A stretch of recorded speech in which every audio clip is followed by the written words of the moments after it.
Hello and welcome to this episode of the Cheapskate Gamer. Now, I love me some first-person shooters.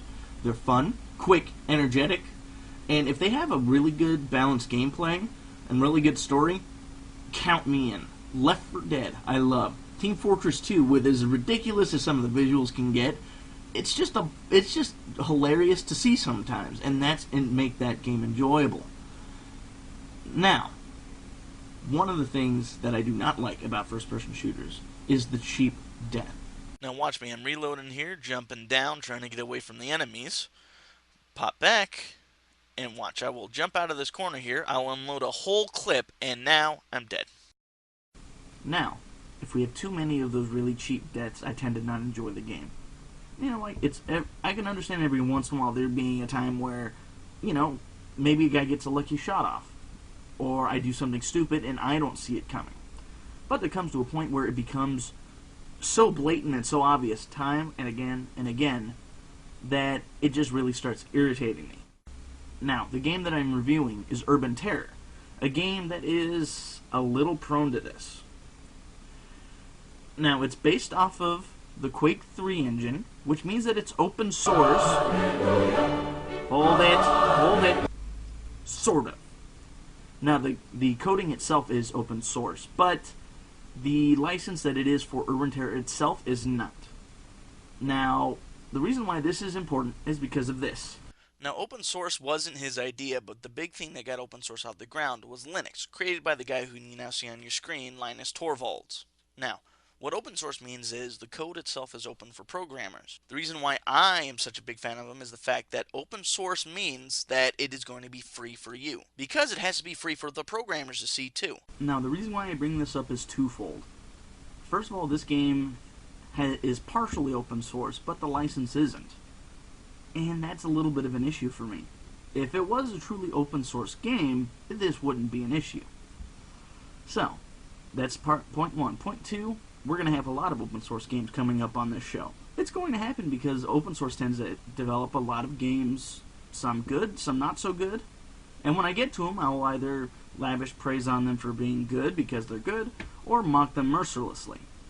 So, now that we have that little tidbit out of the way, actually wait, I'm going to make a little introduction. We have a Linux user in-house, actually.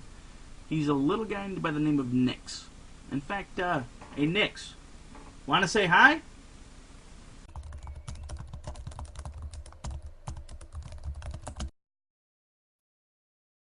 The hell do you want, asshat? What was that for? My name is Vix, you moron. Vix, not Nix. Okay, you know what? Just do your job. Forget that I even did anything for you. Anyway, back to Urban Terror. First thing we do when we start up the game is we get this nice little splash screen, and then once we do, we get into the main menu, which is very simple. But in the terms of the gameplay, it actually works very well because it's an online-only game, just the way that Gang Garrison 2 is. It's very simple, and it works. Once we get to the main server menu here, we have a couple different options.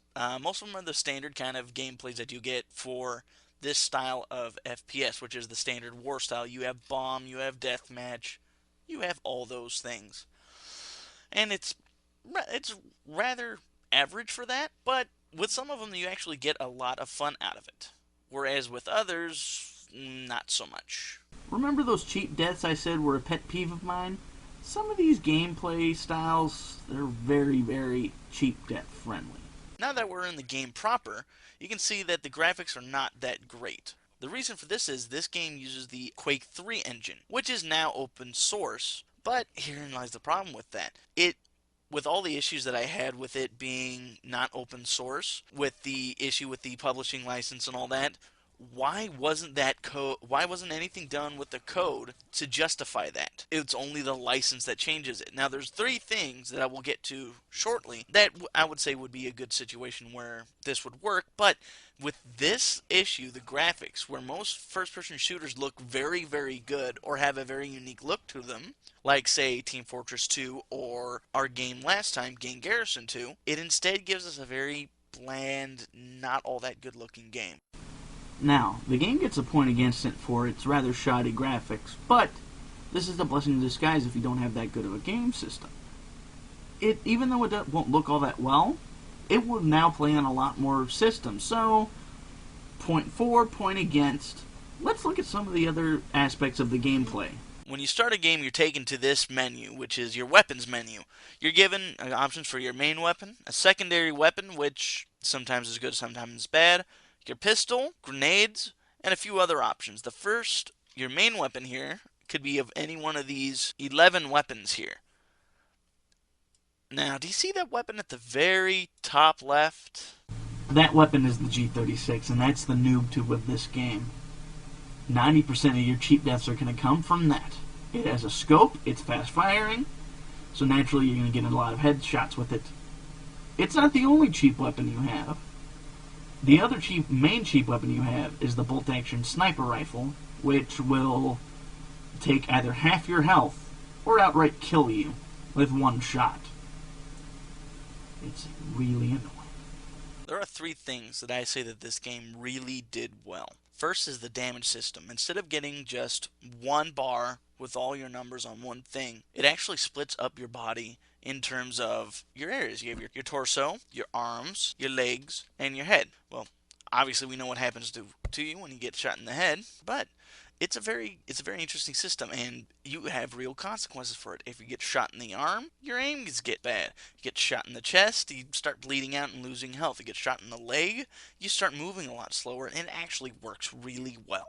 This is something that this game has that is a benefit. The other 2 things this game really gets right are its 2 combat maneuvers. The first one is a very parkour-ish wall jump, which actually is very good when you're moving around and trying to avoid enemy fire. And the other one is the power slide. Excellent! So, with all this said and done, what do I think of this? Overall, it has a couple really bad misses, like with the graphics and some of the cheap kills, but overall it's an enjoyable game. So long as you can really put up with those things, and if you are a fan like I am, you can, and I recommend you should. So in the end, I think this game really is worth your time, and since it's free, it's always going to be worth your money. Now, if you excuse me, I have to deal with the very pissed off little dinosaur. This is the Cheapskate Gamer, signing off.